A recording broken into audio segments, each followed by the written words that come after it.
இனி வரக்கூடிய நாட்களில் கூட்டங்கள்லாம் நடக்கிறப்ப அதில் ஓய்வு பெற்ற அதிகாரிகள் கூட காவல்துறை அதிகாரிகள்லாம் இருக்காங்கலாம் சொன்னாங்க. என்ன நடக்குது கட்டமைப்பில் தாவேக்கால? ஓய்வு பெற்ற ஐஏஎஸ், ஐபிஎஸ், ஐஆர்எஸ் அதிகாரிகளோடு ஒரு 20 பேர் கொண்ட குழு. வெறும் இது ஒரு தனி டீம். வெறும் ஐபிஎஸ், ஐஆர்எஸ் 20 பேருமே. Yes, okay. IRS, IPS, IAS, judge இந்த மாதிரி நபர்களை மட்டும் வைத்து ஒரு குழு போடுறாரு. ஏன் சொல்லுங்க? என்ன காரணம்? அவங்களுக்கு தான் திருநா யாருன்னு தெரியும். அவங்க 2 அதிகார மையத்தோடு வேலை செஞ்சுருக்கிறாங்க. திமுகலையும் வேலை செஞ்சுருக்காங்க, இந்த அதிமுகலையும். அவங்க அந்த ரெண்டு பீரியட்லையுமே வேலை செஞ்சுருக்கும் போது இவன் என்னென்ன ஊழல் பண்ணியிருக்கிறான், என்னென்ன திருட்டுத்தனம் பண்ணியிருக்கான், என்னென்ன கொலை பண்ணியிருக்கிறான், என்னென்ன அயோக்கியத்தனம் பண்ணியிருக்கான்னு இந்த சிஸ்டம்குள்ளே இருந்த நபர்களுக்கு எல்லாமே தெரியும்.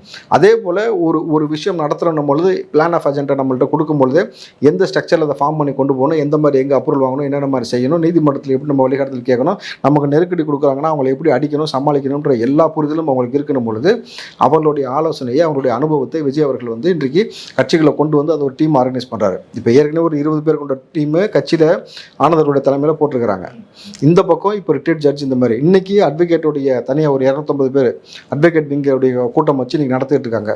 வருகிற 5ஆம் தேதி பார்த்தீங்கன்னாக்கா எல்லா மாவட்ட செயலாளர்களும் வச்சு ஒரு கூட்டம் நடக்குது. அடுத்த கட்டமாக நம்ம என்ன செய்ய போகிறோம், அதில் எல்லா மாவட்ட செயலாளரும் சொல்லக்கூடிய ஒரு வார்த்தை, அடுத்து நீங்கள் வருவது எங்கள் மாவட்டத்துக்கு, எங்கள் ஊருக்கு வாங்க.